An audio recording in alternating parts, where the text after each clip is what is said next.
Welcome back to Poor Man Printing, guys, and we have got a lot to talk about today. We're going to hit up Master Collector. We're also going to talk about Christmas and Halloween drops in the Veve app. We're going to touch on Immutable X Layer 2, talk about OMI to ETH, and upgrades like rims and cars, paint jobs. So stay tuned.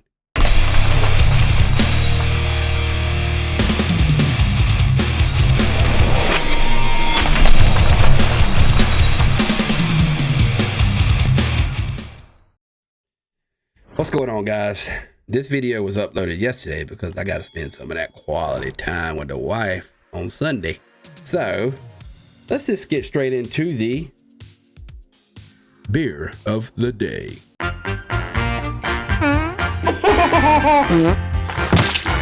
Ice cream.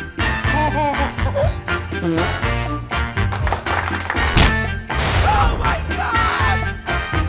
Okay, guys. Beer of the day is called Odd Size Cultivating Mass. That's a pretty cool looking can, huh? Let's check out the website. So I got the website pulled up here, guys, and they are out of Michigan, Grand Heaven. All right, let's find that beer. So their beer is all the way at the bottom. There's no pictures, so I mean that's kind of a downer, right? So Cultivating Mass, a wheat imperial stout aged in malt and wheat whiskey barrels. This is the big boys, guys.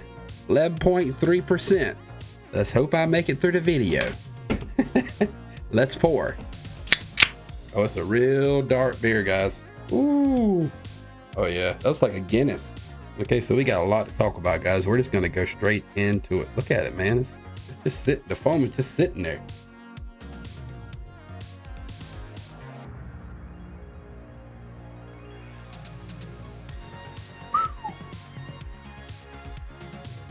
Boys, I don't know if I'm gonna make it through this video. That's a strong beer. It tastes like a bourbon barrel beer. Yeah, I might sip on this. Check it out, guys. Cultivating Mask. If you want to get drunk as hell. All right, let's do it. Let's get into this. Okay, guys. First things first, we're gonna go over the Master Collector talk, and it's actually from my video. I like posting all the information at one time to y'all. Like it could be an hour, 2-hour video, and then going back and really dissecting the video and bring everything to you like in a shorter version of a video. So yeah, let's just get into it. May I ask a question about the Master Collector? I'll allow it. Okay, sweet. So this is just a question that I've had asked by my followers because I've voiced how I believe that the cloaked items may be in relation to the Master Collector, but Chef Dizzy just touched on that and you answered that this isn't the case. In the future, will like sets potentially have influence on the Master Collector? Like will there be specific collectibles which are relative to completed sets like for that brand? You mean, will you have to be a specific Master Collector to get like the fourth one of the set or something like that? Yeah, exactly. So instead of just being only just the sets, because there are some people who will just buy every set, but like there'll be people who are fans of like DC or Harlequin, and they might be a Master Collector in their own realm. Do you know what I mean? Yeah. I don't think it will run in a manner that cuts people out from specific collectibles, but being completing your sets on the way obviously gains you XP points, for lack of a better term, which levels up your Master Collector ranking. And then there will be some things that Master Collectors in general, some advantages like maybe 10-second early access to a drop. That's freaking huge. Or something like that. But it also lets us see if you are a Batman Master Collector, right? Or you're obviously a massive Batman fan. Then we can reward you with maybe early access to the Batman drops instead of to all drops, or specific accessories for your showroom or things like that. Might also mean at location-based events, if you're a Master Collector, there might be some benefits there. Maybe you can access the gold foil version of something instead of the silver or something like that. But I don't think it will be in a manner that only lets those collectors complete a set, if that makes sense. Okay, thanks for answering. I do have a concern about early access for master collectors, since 10 seconds early, and if there's quite a few master collectors, I could see a set selling out like to the master collectors only. Will you slowly trickle in people who aren't from master collector? It would be more, you might get 10-second early access, but you can only buy one of each collectible or something like that. Like there would be a cap on that limit. So it's not, massively creating an unfair advantage for those master collectors, but that's just one example of how we might go about rewarding those master collectors. There will obviously be plenty of other things built into it as well. So yeah, it wouldn't just be like, all the master collectors get to buy everything and nobody else gets to buy anything, but there has to be some incentive there as well to want to level up your collector ranking, and obviously with these collectibles having whatever value they stand to have, like that's a pretty good incentive. I had a thought regarding the points that were supposedly associated with the master collector, and I just wanted to kind of toss at you and see like what your thoughts were on it. My thoughts were like, what if, like, how we earn points in the gamification aspect of things and towards master collector points? What if we used those master collector points as like tokens to gain the early access? So you had to save those up, and then Okay, so he's just talking about the point system. How you get points by owning the complete set. It gives you points, and you could use your points against say the Superman's dropping. You really want Superman, so you use your points that you have built up through Master Collector to buy the Superman X amount of points. But yeah, Master Collector is going to be freaking huge, guys. It really is. That's why I buy a lot of NFTs. He didn't say it in this part of the video, but there is going to be staking bonuses for being a Master Collector. So let's move on to the next pot, which is Halloween and Christmas culture drops. Okay, sorry. Will there be cultural drops for specific areas and regions and specific holidays, or is it kind of geared in the beginning as a whole mass thing and pull everybody together, and then later on start making it its own thing? Because I'm pretty sure that this is just going to go where the people kind of take it, like Trevor was speaking on. Yeah, absolutely. I think it will be the latter. At the moment, we're trying to reach the largest audiences we can and fan bases. But yeah, absolutely. We've talked about, we can do like some Halloween type drops or some Christmas drops or things like that, depending on what's available to us. Obviously from the licensors, but maybe we can have different kind of themed accessories or things like that.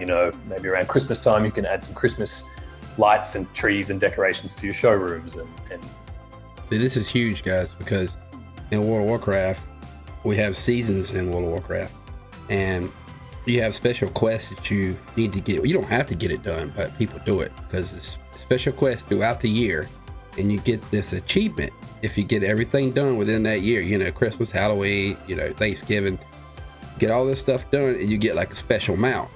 So I could see Veve actually doing this on their platform to, I don't know, benefit us with maybe some kind of special NFT that we can get. Things like that too, so we can really make it a seasonable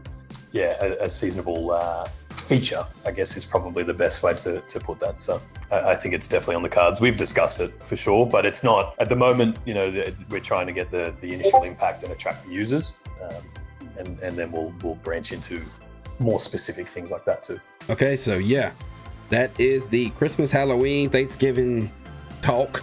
Let's move on to Immutable X.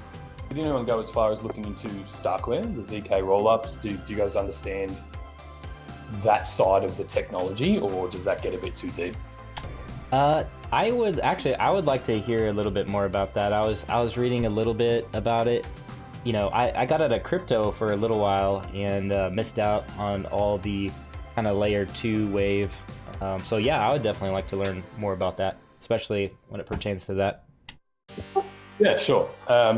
So I'll just give you my general understanding of what I've pieced together here. So I think, as you just said, a lot of people seem to think that Ethereum is something to be scared of because of the gas fees and that kind of thing. But the current chain, the layer 1 chain, is the security of the network, right? And then you have side chains which operate their own validator sets. You know, they might have 21 nodes or something.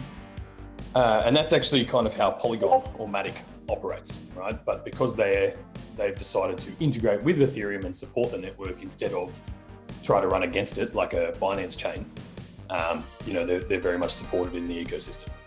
A layer 2 runs, it's secured by the base chain, right? So it's different to how a side chain runs. But it basically runs its own network on the second layer and then commits to the main chain as we go. So as it, you know, so it's then up to, say, Immutable, for example, to send, you know, a block or commit transactions once a week or once a day or whatever it is to maintain that ledger on the base chain. But because it's on its own infrastructure now on layer 2, you get these gasless, feeless kind of transactions. Now that is enabled by a technology called ZK snarks or ZK proofs, which is zero knowledge proofs. Yeah, I don't know nothing about that. I'm not on that technical side. Y'all might. If you do know something about it, throw it in the comments, guys. Which to my understanding basically means that you can prove the identity and the transactions of A to B without needing all of the powerful computational power that the miners currently use on the base layer chain. So it makes these transactions, you know, instant, near gasless or whatever, depending on what's being sent around. And there's a few apps that already run on layer 2. So Immutable is the first purpose-built layer 2 for NFTs, but you also have Loopring, which is a layer 2 exchange. You also have DYDX, which is layer 2 derivatives now as well. And at the moment, there's a bit of a transition, right? You have to pay a gas fee to get from layer 1 to layer 2 for Loopring and DYDX. They're the only ones that I've used so far. But once you're there, everything lives on layer 2 and you go back to almost like the early days of Ethereum where transactions were, you know, almost free and moved around instantly. So the whole idea is that layer 1 will always kind of provide the base chain security to layer 2, but eventually all apps and Ethereum-based apps and exchanges and all those things are going to move to layer 2. That's where the user experience will exist, and all of those apps will be responsible for committing to the base layer chain to maintain that ledger or that record. So yeah, these are the earliest iterations of ZK snarks, ZK proofs. Optimistic rollups is another scaling technology, and I think that most people that have been scared away from Ethereum because of gas prices, as you said, you know, they're not really up to date with how far along Ethereum scaling actually has come. And in July, they roll out the London hard fork, if it all goes to plan. And I think that includes the first levels of optimistic rollups for scaling. So the whole network itself will scale, and then individual projects will start to move to layer 2 and provide that instant feeless transaction. So did that help at all? So yeah, looks like layer 2 is going to be the one to go with for NFTs. I don't know about all the other exchanges he's talking about. Like, I don't know what they do, but yeah, gasless fees on the Ethereum network. It's pretty big, guys. It really is. And I was looking into it and reading up on it, and I suggest y'all do too, because it is pretty remarkable of what they've created. So let's move on to OMI to Ethereum. You might have answered already. A lot of people are asking you about, you know, the move over to Immutable, and will there be charges for us? How will you get your GoChain tokens, NFTs onto ERC 721? Yeah, I don't know if that's been already asked. Sorry. No, that's fine. So the migration of Veve, the platform, and all of the collectibles, because they are all in our control at the moment, we will do, right? So no individual needs to move their account or their collectibles or anything like that. I'm sure it gets way more technical, but in my mind, we pretty much just pick up Veve from GoChain and plonk it on Immutable. And I think there's probably some confusion that people think we're going to operate on both chains. We're not. We're moving chain. It will be a chain swap. Now, I've heard rumors, now don't quote me on this, but I heard a rumor that you will have at least a year to move your OMI tokens to the Immutable X layer 2 platform, Ethereum. Move across. Now, where the user input will come is if you hold OMI tokens. because they will be moving from, GoChain and Go20 to become an ERC20 token on Ethereum. Now, even that, a chain swap is pretty standard in crypto these days. There's obviously a lot of lead time and prep time, but a lot of exchanges will facilitate that now. So you'll send in your Go20 tokens and they will issue you the new ERC, the Ethereum-based one to an exchange wallet, and it's done.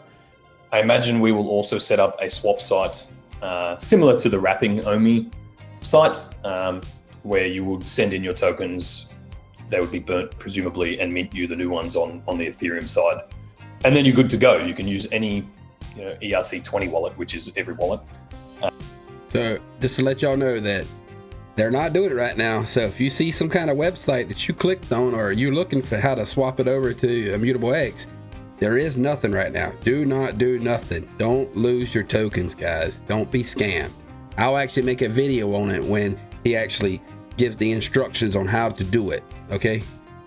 To store your tokens, and it would be pretty good. Now, I'll say this now, and I will say it probably every single week until it happens. There will undoubtedly be scam sites that pop up. There's still Veve scam sites. There's all of these things. So please, whenever this happens, only use our resources. Use the legitimate websites.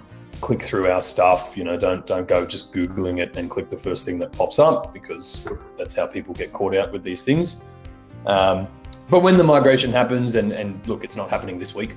That was just the announcement. We will put out literally weeks and months worth of information, weekly videos. I'll put it out there as much and as possible as we can, just so that everybody is aware of how it is taking place and how they can do it.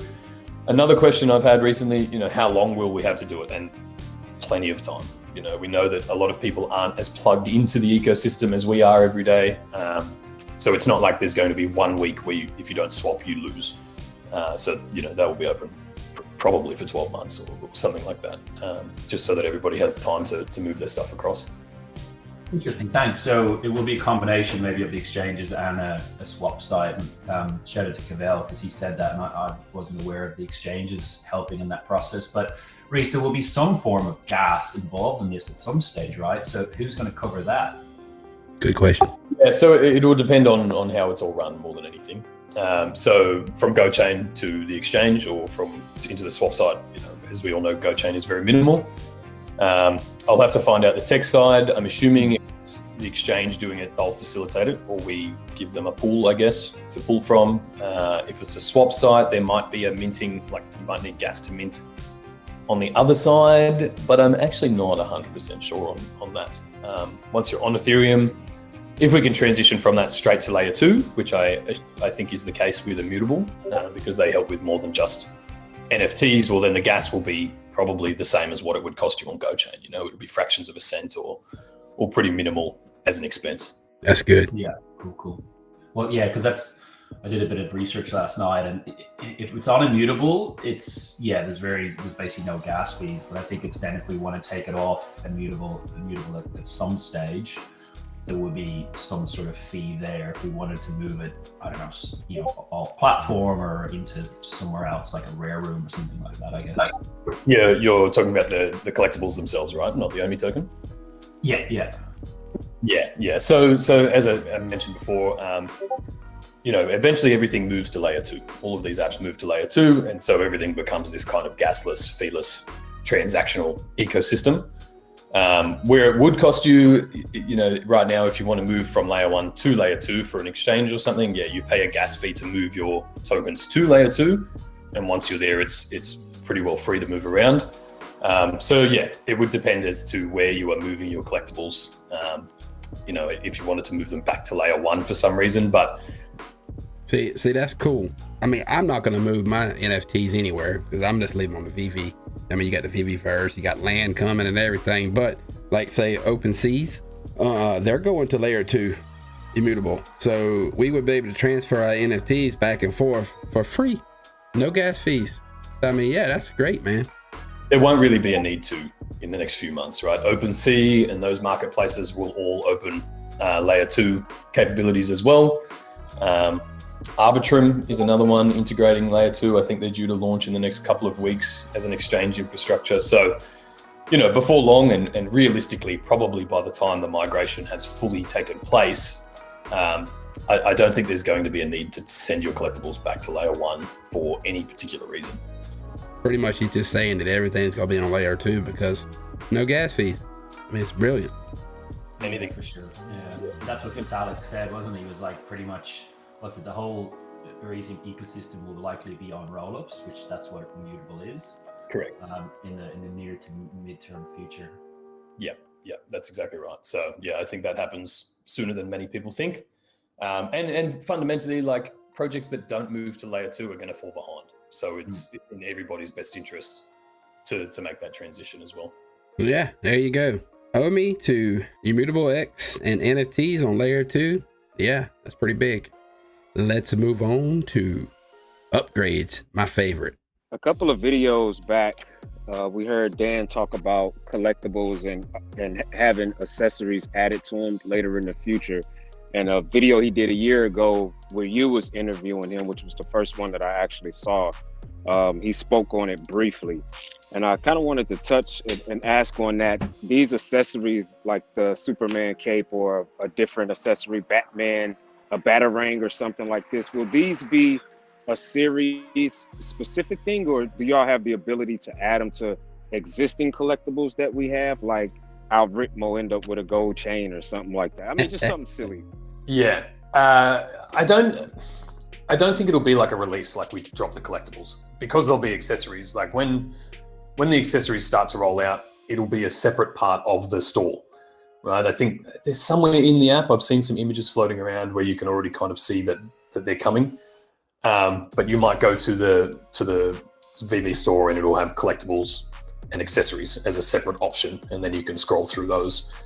I dare say the market will eventually filter to be exactly the same, so you can look through different accessories for different things, So as an example, you all know we have General Motors as a license, right? So at some point we'll be releasing some of their concept cars and vehicles and things like that. But you might be able to collect the car, and then you might have an option to collect 5 different rims for that car, and you can swap those out, or a different paint job, or things like that, So those all fall under the umbrella of accessories as well, same as like a different sword or a different cape or things like that. So I imagine they'll list as accessories. Now there's undoubtedly going to be some that are more sought after than others. So maybe they get released as a thing, or maybe you buy the collectible and it comes with that accessory, and then it's up to you if you want to sell it on in the market and stimulate that economy there. So does that give you a bit more insight into that front? See, that's cool, guys. I mean, rims, paint jobs, and Reese, if you're listening to this video, turbos, upgraded turbos for drivable T-Rexes. Yeah, I'm stoked, man. Appreciate that. No worries, man. Just to chime in on that, I was having a look at Immutable X's GitHub, and one of the advantages that they promote is they make it possible to have things like child NFT, so essentially an NFT tied to another one, in this case an accessory. So they've kind of streamlined that process as well. So I guess from the development perspective, it should be easier for the Veve devs to kind of develop and maintain that aspect as well. Absolutely. And look, like we've said, Immutable is purpose built for NFTs. So I guess that's one of their main features. Now, see, that's cool. Because you could go, like, say, OpenSeas or another platform, and you see, like, the Godfather picture. I like to have that in my showroom. You see the Godfather picture, you buy it. You take the Godfather picture, you move it to Veve, to your man cave. That would be badass, guys. It really would. On that, which, yeah, I think other people, if you know more about NFTs, would know them as composables. I think it was ERC 1155 was the standard, whereas the collectibles would be a ERC 721.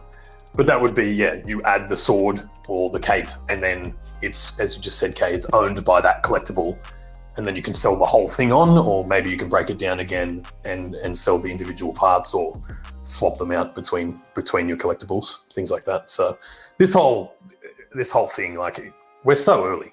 We're so early Did y'all hear that? So early. It's the truth. in Veve, but we're so early in the development of this technology and the metaverse and all of the implications and integrations that it stands to become. So it's, we're all on this journey for quite a while, I would think. So there you go, guys.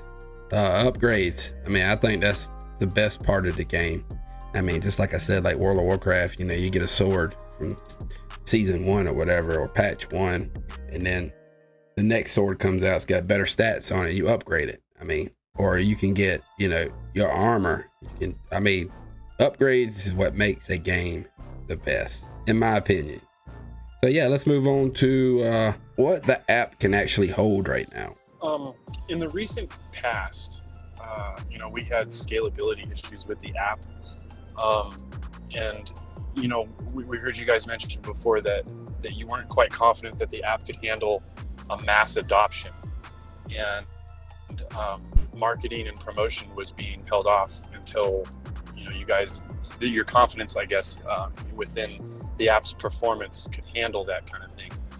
Where do you think we are sitting now in that scale of things?